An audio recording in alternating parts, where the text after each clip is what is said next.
अस्सलाम वालेकुम स्टूडेंट्स, मैं हूं मोहम्मद तलहा। आप लोग देख रहे हैं तलहा स्पेस एकेडमी। सो बच्चों, आज की जो वीडियो है वो फर्स्ट ईयर केमिस्ट्री के न्यूमेरिकल्स के हवाले से है, जहां हम अपने चैप्टर नंबर 4 यानी कि जो स्टेट ऑफ मैटर है गैस का, उसको कंटिन्यू करेंगे। लास्ट लेक्चर के अंदर हमने जो है वो कवर किए थे numerical from question number 1 to question number 4, और आज की जो वीडियो है उसमें हम लोग question number 5 to onwards numerical solve करेंगे। तो चलिए स्टार्ट करते हैं with numerical number 5। 4 containers of equal volume. ठीक है, चार कंटेनर हैं जिनका वॉल्यूम जो है वो इक्वल है, और उनको फिल किया गया है एज फॉलोज। ठीक है, चारों दिए हुए हैं। पहले वाले कंटेनर में 2 ग्राम हाइड्रोजन को फिल करा है और उसका टेम्परेचर है 0 डिग्री सेंटीग्रेड। अच्छा, जो दूसरा वाला कंटेनर है उसमें 1 ग्राम हाइड्रोजन फिल किया है और टेम्परेचर है 273 डिग्री सेल्सियस। तीसरे में 24 ग्राम ऑक्सीजन 0 डिग्री सेल्सियस, और चौथे में 16 ग्राम है मीथेन के एट 273 डिग्री सेल्सियस। अब सवाल क्या है? 2 सवाल हैं आपके लिए। Which container is at the greatest pressure? किस कंटेनर पर आपको ग्रेटेस्ट प्रेशर मिलेगा, और which container is at the lowest pressure? ये बताना है कि इसमें से किस कंटेनर का प्रेशर सबसे ज़्यादा होगा और किस कंटेनर का प्रेशर सबसे कम होगा। अलग अलग कंटेनर्स हैं और उसके अंदर ये गैसेस इन पर्टिकुलर कंडीशंस में फिल की गई हैं। ठीक है ना, तो जस्ट हमें फाइंड करना है कि प्रेशर कितना होगा। तो अगर मैं सबका प्रेशर कैलकुलेट कर लूँगा ना, तो प्रॉब्लम खुद ही सॉल्व हो जाएगी। फिर हमें पता लग जाएगा कि कौन सा प्रेशर ज़्यादा है, कौन सा प्रेशर कम है।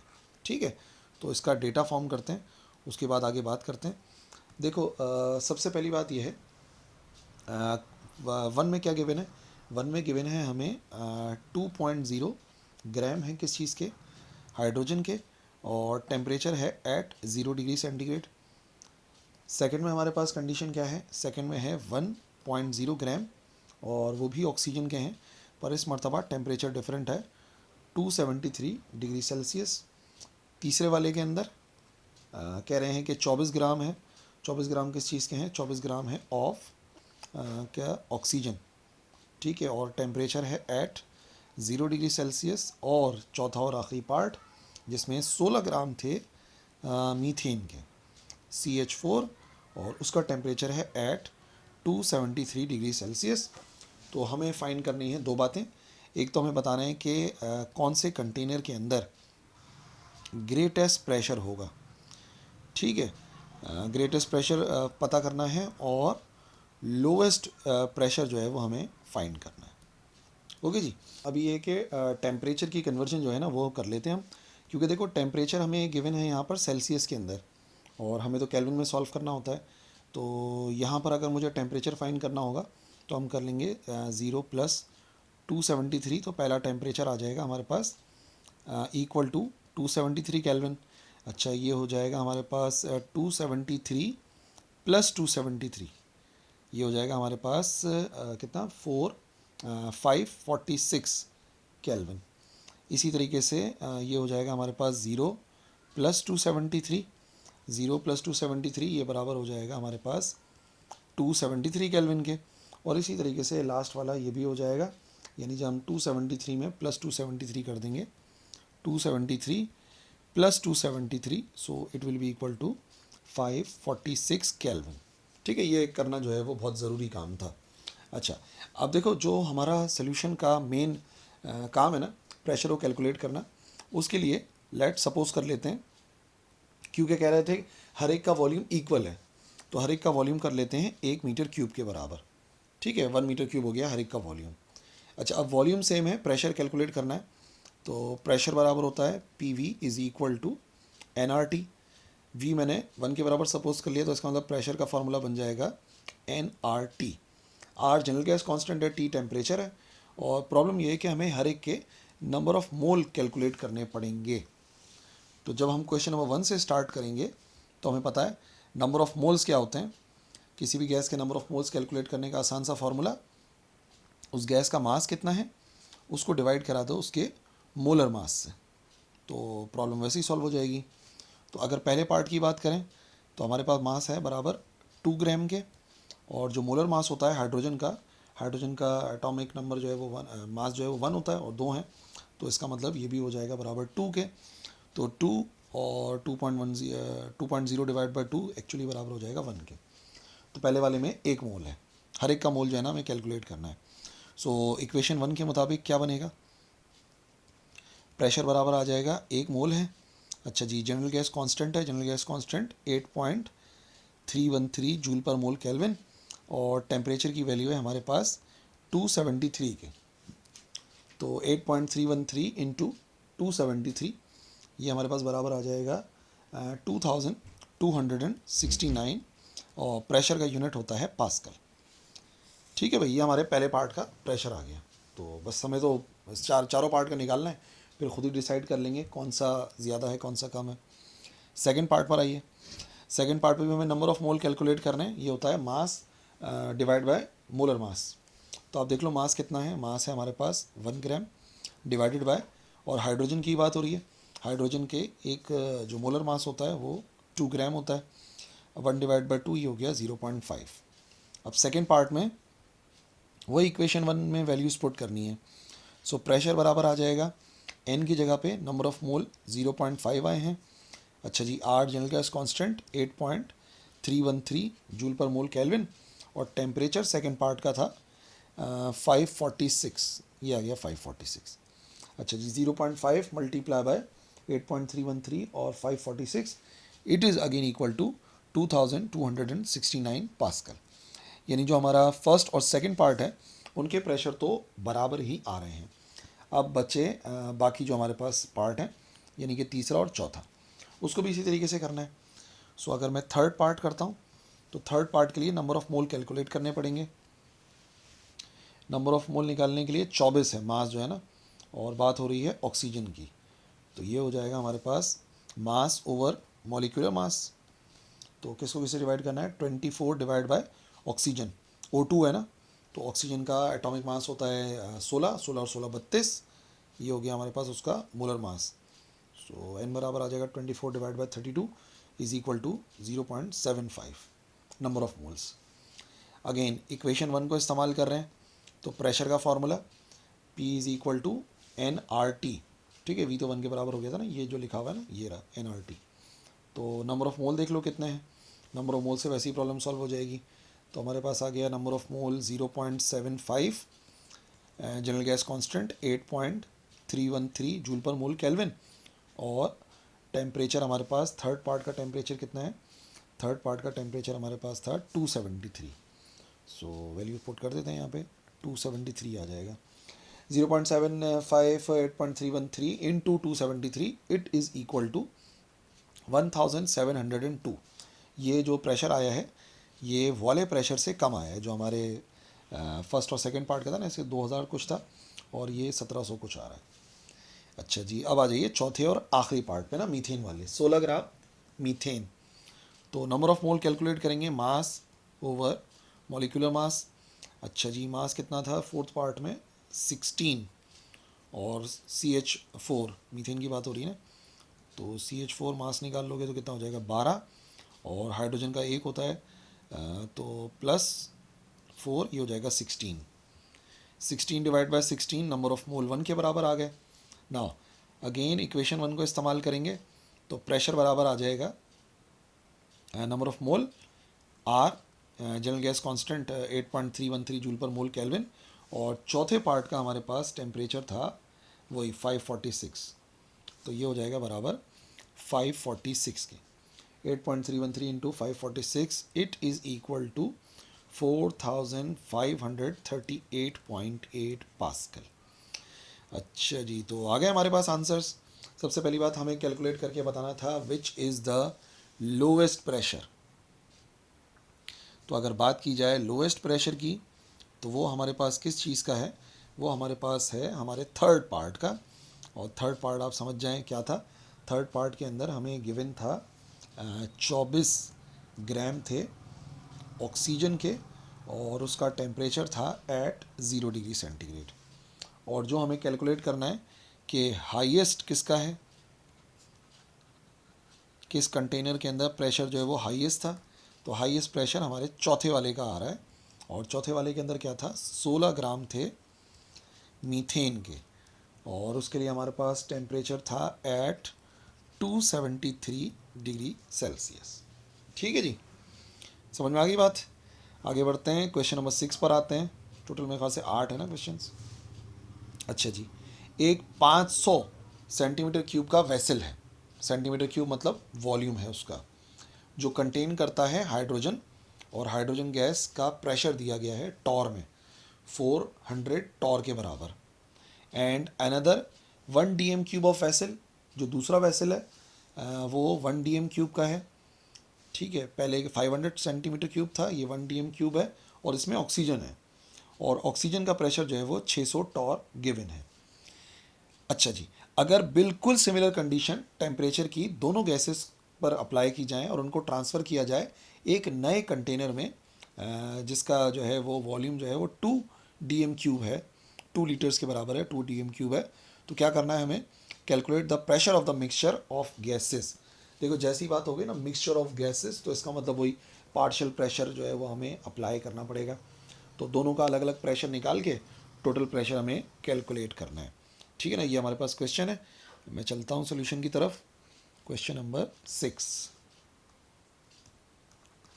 अच्छा जी, इसका भी डेटा फॉर्म कर लें, इजी हो जाएगा, थोड़ा बात क्लियर हो जाएगी। सबसे पहले हमारे पास वॉल्यूम कितना है? वॉल्यूम है हमारे पास 500 सेंटीमीटर क्यूब, और जो प्रेशर है हमारे पास वो प्रेशर है 400 टॉर के बराबर। ठीक है, किस चीज़ की बात हो रही है? ये बात हो रही है हाइड्रोजन की। ये जो दोनों चीज़ें हैं ये हाइड्रोजन से रिलेटेड हैं। ठीक है जी। अच्छा जी, इनको भी नाम मैं थोड़ा सा डिफरेंट कर दूंगा। अच्छा, सेकंड जो वॉल्यूम है हमारे पास, वो वॉल्यूम है हमारे पास 1000 सेंटीमीटर क्यूब। अब आप बोलोगे सर ये 1000 सेंटीमीटर क्यूब तो कहीं पे लिखा हुआ ही नहीं था, ये आपने कहाँ से कर लिया? देखो बच्चों, यहाँ पे क्या दिया हुआ है? यहाँ पे दिया हुआ है 1 डीएम क्यूब। अब 1 डीएम क्यूब एक्चुअली बराबर होता है, यहाँ पे लिख देते हैं, क्योंकि यहाँ पर 1 डीएम क्यूब है, so 1 dm cube is equal to 1000 centimetre cube. तो हमने यूनिट सेम कर लिया, वो भी सेंटीमीटर क्यूब में था तो इसको भी हमने सेंटीमीटर क्यूब में कर लिया। सही है ना? तो 1 डीएम क्यूब था तो बराबर आ गया 1000 सेंटीमीटर क्यूब के, और प्रेशर तो दोनों का टॉर में ही था। सेकंड प्रेशर जो है वो बराबर है 600 टॉर के। और ये किस चीज़ की बात हो रही थी बच्चों? ये बात हो रही है फॉर कौन सा था? ऑक्सीजन थी। ये बात हो रही है ऑक्सीजन की। ठीक है, ये पूरा का पूरा जो डेटा है वो ऑक्सीजन से रिलेटेड है। अब फाइंड हमें क्या करना है? फाइंड हमें करना है कि हमने इनको जो है एक अलग से कंटेनर के अंदर डाल दिया। लेट से हमने क्या करा, हमने इसको एक नए कंटेनर में डाला, जिस नए कंटेनर का वॉल्यूम जो है वो 2000 सेंटीमीटर क्यूब है। ठीक है, अब तो बात समझ में आ गई ना कर क्या रहा हूँ मैं? यहाँ पे आप देखोगे 2 डीएम क्यूब है, तो बड़ी सिंपल सी बात ये हो गई कि 2000 सेंटीमीटर क्यूब एक्चुअली बराबर होता है 2 डीएम क्यूब के। तो मैंने सारे के सारे जो है ना वो सेंटीमीटर क्यूब में कर लिए। अब ये आपकी मर्ज़ी है, आप सारे के सारे डीएम क्यूब में कर लो या सारे के सारे आप सेंटीमीटर क्यूब में कर लो। तो हमें कैलकुलेट करना है कि अब फाइनल प्रेशर जो है वो कितना होगा, ये हमें कैलकुलेट करना है। ठीक है, अब याद रखना ये इनिशियल वॉल्यूम है। ठीक है, और ये क्या है हमारे पास? इसका इनिशियल प्रेशर है। ये किसका? ऑक्सीजन का इनिशियल वॉल्यूम है और इनिशियल प्रेशर है। और एक्चुअली हमें क्या कैलकुलेट करना है? हमें कैलकुलेट करना है इनका फाइनल प्रेशर, और दोनों का जो फाइनल वॉल्यूम है ना बच्चों वो बराबर है, तो उसको हम V2 का नाम दे देंगे। और प्रेशर दोनों के जब निकल आएंगे, किस किस के? ऑक्सीजन के और अपना हाइड्रोजन के, तो उनको हम ऐड कर लेंगे। अब फ़र्क कर लेते हैं थोड़ा सा। इसका जो प्रेशर है ना उनको हमने V1 और P1 कर दिया, और ऑक्सीजन वाले थे उनको हम लिख देते हैं V1 प्राइम और P1 प्राइम, ताकि कैलकुलेशन में आसानी हो जाए। ठीक है, अब ज़रा पहचानने की कोशिश करो किस फॉर्मूले से सॉल्व होना चाहिए। प्रेशर है, वॉल्यूम है, और कह रहे हैं कि टेम्परेचर की कंडीशन सेम रखी है। तो जब बोल देना किसी सवाल में टेम्परेचर की कंडीशन सेम रखी है, इसका मतलब बात हो रही है बॉयल्स लॉ की, क्योंकि बॉयल्स लॉ ही ऐसा लॉ है जिसके अंदर टेम्परेचर सेम रहता है, जिसके मुताबिक P1 V1 हमेशा बराबर होता है P2 V2 के। अब फाइनल वॉल्यूम निकालने के लिए ना दोनों गैसेस का हम अप्लाई करेंगे हमारा बॉयल्स लॉ। तो पहले काम करते हैं हाइड्रोजन के लिए, H2। फार्मूला यही है, P1 V1 हमेशा बराबर होगा P2V2 के। अच्छा, पहले प्रेशर कितना है इसका, प्रेशर बराबर है 400 टॉर के और इसका वॉल्यूम बराबर है 500 सेंटीमीटर क्यूब के। और फिर क्या है, फाइनल प्रेशर मुझे हाइड्रोजन का मालूम करना है और वॉल्यूम तो कंफर्म है कि बाद में जो गैस का वॉल्यूम होने वाला है वो तो 2000 ही होगा। जब नए कंटेनर में डालेंगे तो नए कंटेनर का 2 dm³ था जिसको ऑलरेडी मैंने कन्वर्ट कर दिया सेंटीमीटर क्यूब में। अच्छा जी, फार्मूला क्योंकि मुझे P2 का चाहिए तो 400 इंटू 500 और सिर्फ ये 2000 P2 के साथ मल्टीप्लाई हो रहा था, इस तरफ जाके हो जाएगा डिवाइड।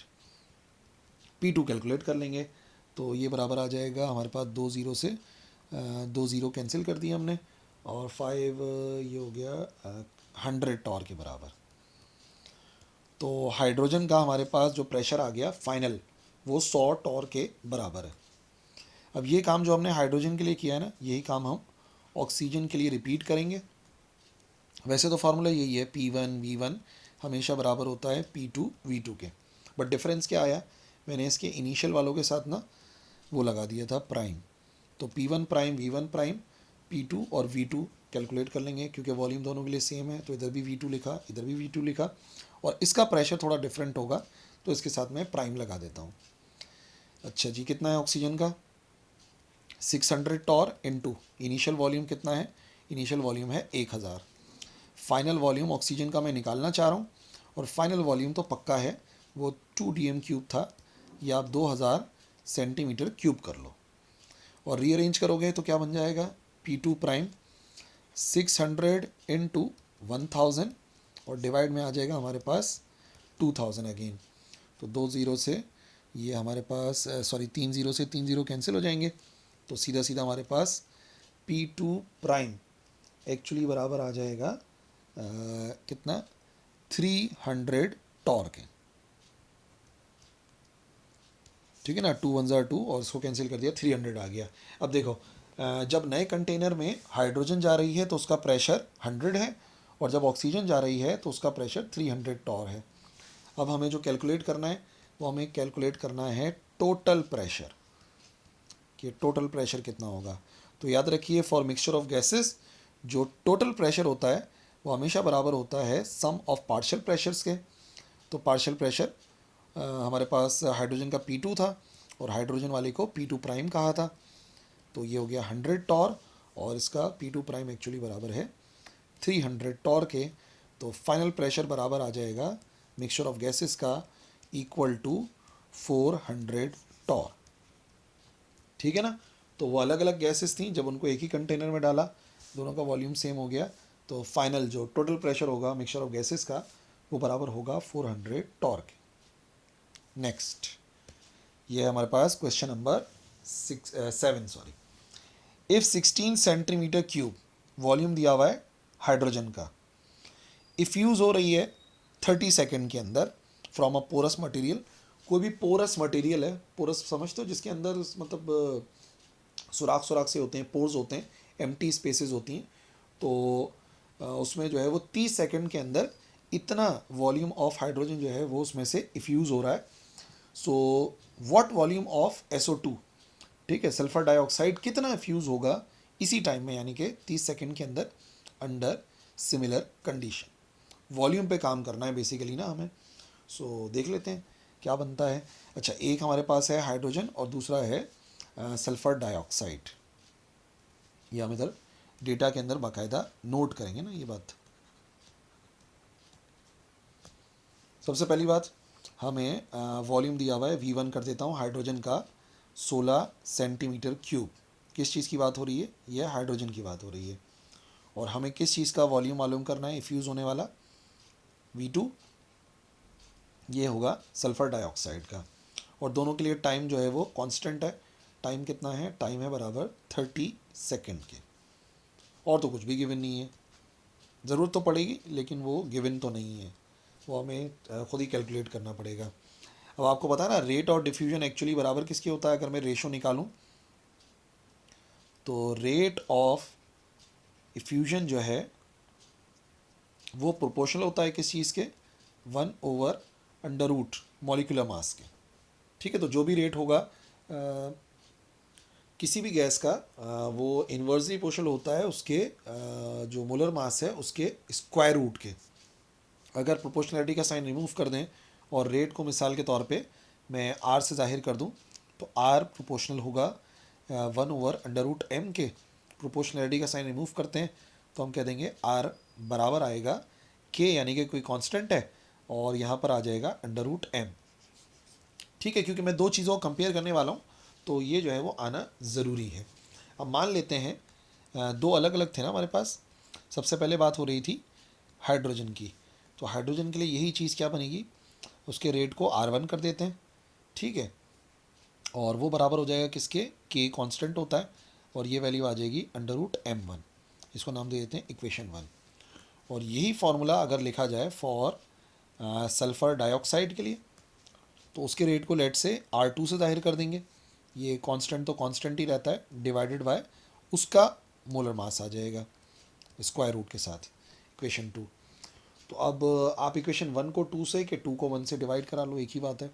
तो लेट से हम इक्वेशन 1 को डिवाइड करा देते हैं इक्वेशन 2 से, तो यहाँ पर आ जाएगा R1 डिवाइड बाय R2। और यहाँ का डिवीजन कैसा होगा, R1 पे लिखा हुआ होगा k/√m1 डिवाइडेड बाय k/√m2। ठीक है, तो रीअरेंज करके क्या बनेगा, ये हो जाएगा हमारे पास, डिवाइड को अगर मल्टीप्लाई में चेंज करें, R1 R2 बराबर आएगा k/√m1 इंटू, ये हो जाएगा हमारे पास √m2 डिवाइड बाय k। तो k से k हो गया कैंसिल, तो हमारे पास जो रिज़ल्ट बना वो क्या बना, R1 divide by R2 is equal to, whole root में लिख दिया, ऊपर m2 आना चाहिए, नीचे m1 आना चाहिए। अब इसी फॉर्मूले को आगे कंटिन्यू कर लेते हैं। अब देखो रेट का क्या मतलब हो गया, रेट का मतलब होता है कितना वॉल्यूम इफ्यूज़ हो रहा है पर यूनिट टाइम। देयरफॉर अब जो फॉर्मूला बनेगा, R1 की जगह पे मैं लिखूंगा V1 divide by T, R2 की जगह पे लिखूंगा R2 की जगह पे लिखूंगा क्या चीज़ होगी, R2 की जगह पर आ जाएगा V2 डिवाइड बाय टी। अब देखो इस फॉर्मूले के अंदर मैंने जो हमने फार्मूला ड्राइव किया ये वाला, R1 की जगह पे R1 की वैल्यू, R2 की जगह पे R2 की वैल्यू कर दी, और टाइम दोनों का कॉमन है, 30 सेकेंड लग रहे थे, इज इक्वल टू, ऊपर M2 आएगा, नीचे M1 आएगा, T से T कैंसिल। अच्छा जी, V1 हमें पता है 16 सेंटीमीटर क्यूब था, V2 हम कैलकुलेट करना चाह रहे हैं, तो मोलर मास कितने कितने हैं, हाइड्रोजन का M1 वो तो हमें पता है 2 के बराबर होता है, और सल्फ़र डाइऑक्साइड, ये आ गया सल्फ़र डाइऑक्साइड, सल्फ़र का होता है 32 प्लस ऑक्सीजन का 16, 16 और 16 32, तो ये हो जाएगा 64, इधर आ गया 64, कैंसिल कर लो, 2 1 ज़ार 2, और ये आ गया हमारे पास 32। ठीक है, अच्छा जी, √32 करते हैं तो ये हो जाएगा 5.657, और ये लिखा हुआ है 16 divide by V2। So V2 की वैल्यू को अरेंज करेंगे, ये वैल्यू इस तरफ 16 के साथ आकर डिवाइड होगी, 16 डिवाइड बाय 5.657, ये बराबर आ जाएगा हमारे पास V2 is equal to 2.82 centimetre cube.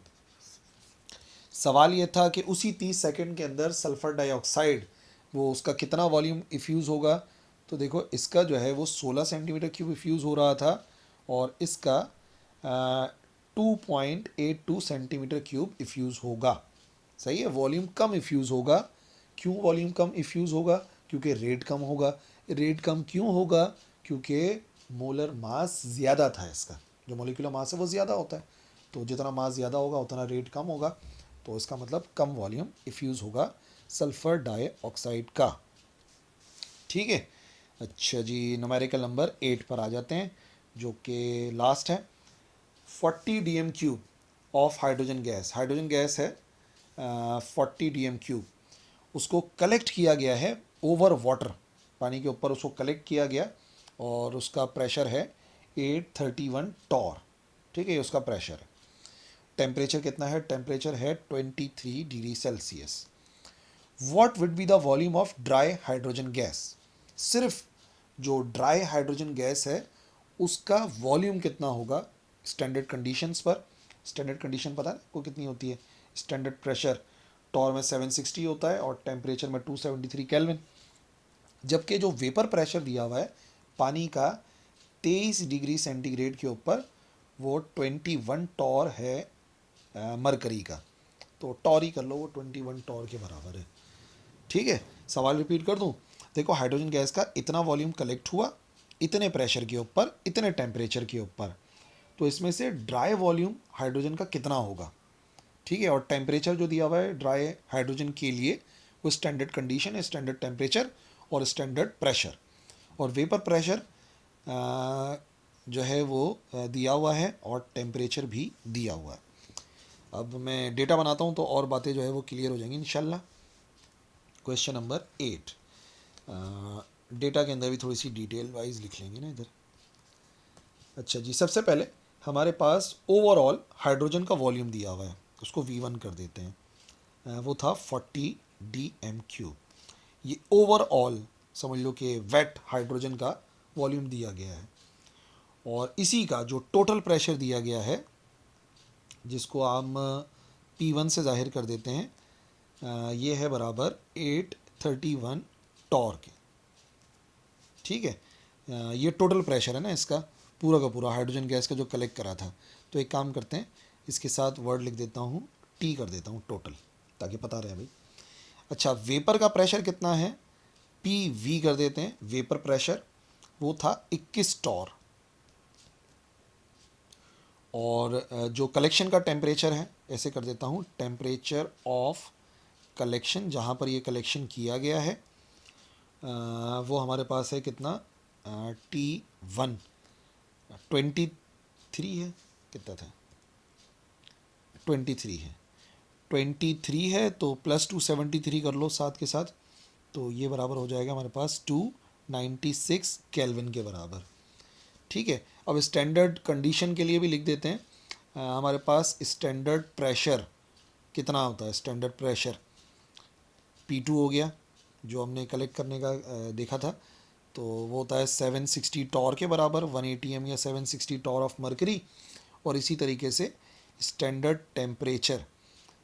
Temperature जिसके हम कह देंगे बराबर T2, it is equal to 0 degree centigrade या 273 केल्विन। ठीक है, कैलकुलेट हमें क्या करना है, कैलकुलेट हमें करना है वॉल्यूम ऑफ, ये हो जाएगा ड्राई हाइड्रोजन, जो ड्राई हाइड्रोजन है उसका वॉल्यूम हमें कैलकुलेट करना है। ठीक है, अब थोड़ा सा आपको डेटा से अंदाज़ा तो हो गया होगा, PV T इस किस्म की बात हो रही है, P है, V है, T है। तो अगर हम कंबाइन करते हैं अपना बॉयल्स लॉ, चार्ल्स लॉ को, तो उसके मुताबिक P1 V1 हमेशा बराबर होता है P1 V1 divided by T1 हमेशा बराबर होगा P2 V2 divided by T2। ये मेन चीज़ हो गई। अच्छा, कर ये लो, कैलकुलेट इस तरीके से कर लो कि ये जो हमें दी गई ना वैल्यूज़, ये हम इस्तेमाल करेंगे ड्राई, क्योंकि वो हमें कैलकुलेट करनी थी। ठीक है, और एक को जो है ना हम कैलकुलेट कर लेते हैं स्टैंडर्ड वाली। ये सारी की सारी वैल्यूज़ जो है वो स्टैंडर्ड वाली हो जाएंगी।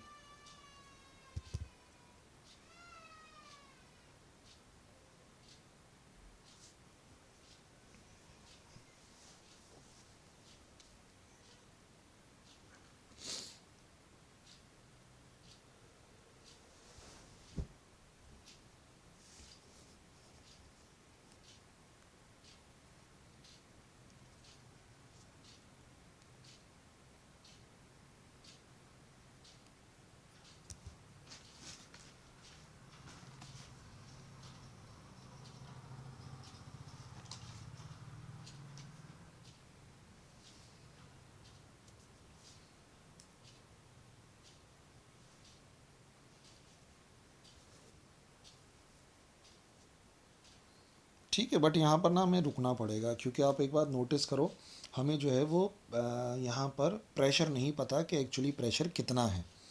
तो कैसे पता चलेगा, देखो जो टोटल प्रेशर है ना, वो दो चीज़ों की वजह से है। एक तो वो ड्राई और प्लस वेपर का प्रेशर है। तो इसका मतलब अगर मुझे कैलकुलेट करना है ड्राई हाइड्रोजन का प्रेशर, तो वो आ जाएगा टोटल प्रेशर में से आपको माइनस करना पड़ेगा वेपर प्रेशर, कि वेपर का प्रेशर कितना था, तो बाकी जो बचेगा वो ड्राई हाइड्रोजन का प्रेशर आ जाएगा।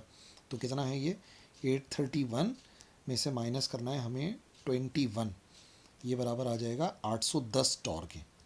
तो ये प्रेशर ड्राई के लिए हमें पता होना बहुत ज़रूरी था। अब आप क्या कर लें, प्रेशर 1 पहला वाला प्रेशर जो हमने कैलकुलेट कर लिया ये बराबर है 810 के।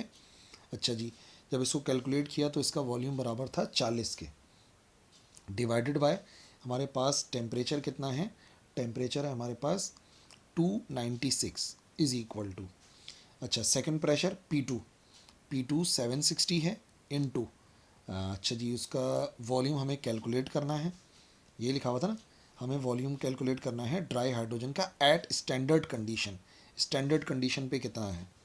सो स्टैंडर्ड कंडीशन वाली वैल्यूज़ ये आ गया V2, और स्टैंडर्ड कंडीशन के ऊपर टेम्परेचर जो है वो होता है 273। तो इधर सिंप्लीफाई कर लेते हैं, 810 और इसको मल्टीप्लाई कराएंगे 40 से और डिवाइड करा देते हैं 296 से, ये बराबर आ जाएगा हमारे पास 109.45 इज़ इक्वल टू, इधर आ गया 760 इंटू V2 और डिवाइड में आ रहा है 273। इसी को सिंप्लीफाई करेंगे तो V2 अलग करेंगे, 109.45 के साथ जाकर मल्टीप्लाई होगा 273 और ये 760 जो है वो डिवाइड हो जाएगा।